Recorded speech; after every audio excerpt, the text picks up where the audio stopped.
yoga. What is yoga? Well, yoga is actually considered, like most Eastern practices, as something rather mysterious and esoteric in nature. However, I've come here today to try to dispel some of these preconceived notions that some of you may have.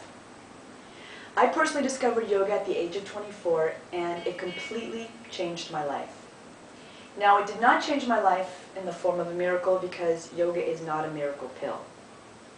But what it did do is it taught me that life is an integral whole. It taught me that life is actually a completely 100% comprehensive system. So today, I'm going to talk to you about some of the basic tenets of yoga, and I hope that I'm going to be able to demonstrate to all of you that these tenets are actually very applicable to our daily lives. The first step is called yama. And yama in Sanskrit literally means death. What does this mean? These are the restraints and the rules of conduct. Yama speaks to us about non-violence, non-stealing, no coveting, telling the truth in our thoughts, actions, and words, controlling our senses, particularly our sex drive, and the non-acceptance of bribes or impure gifts.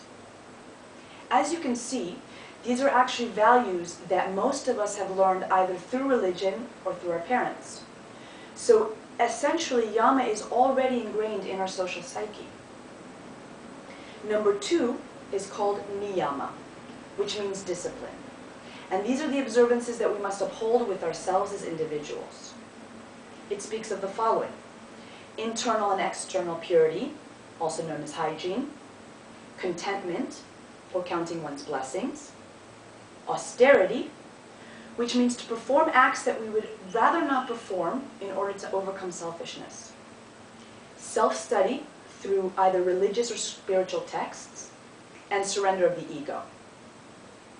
Now, what does this mean?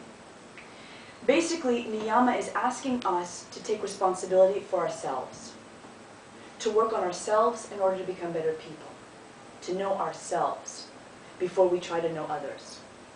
Again, I think that most of us can relate to these values because we have either learned them through religion or through our parents.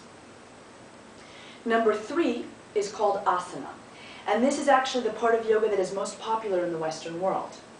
Asana means to sit down, and it is the physical exercise in yoga. Asanas are designed to rejuvenate, strengthen, tone, enhance, and relax our body.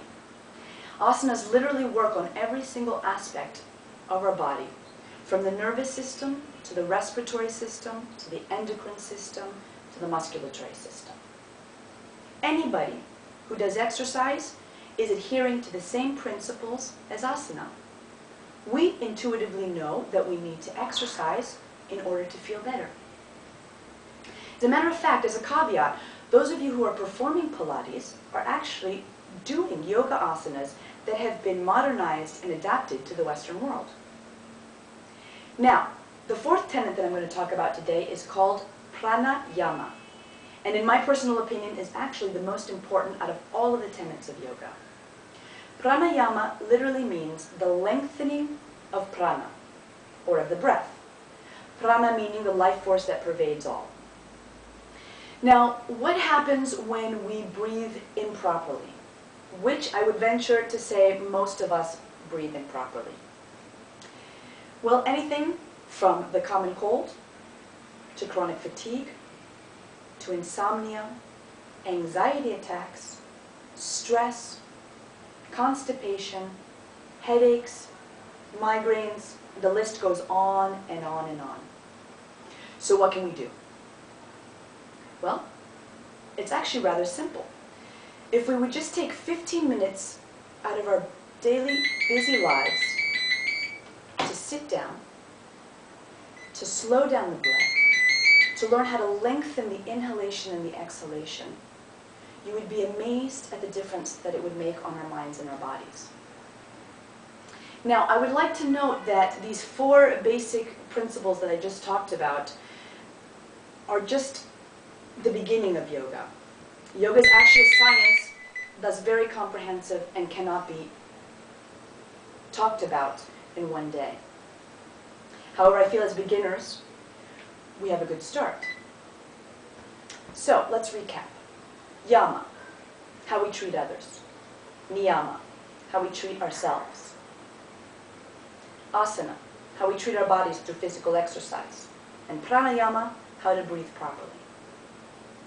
As you can see, either we have already applied some of these to our daily lives, or they're very easily applicable. So, the next time somebody asks you what yoga is, you can tell them that yoga is life, and that most of us are actually performing it without even knowing it. Thank you. Yeah, dentro de 6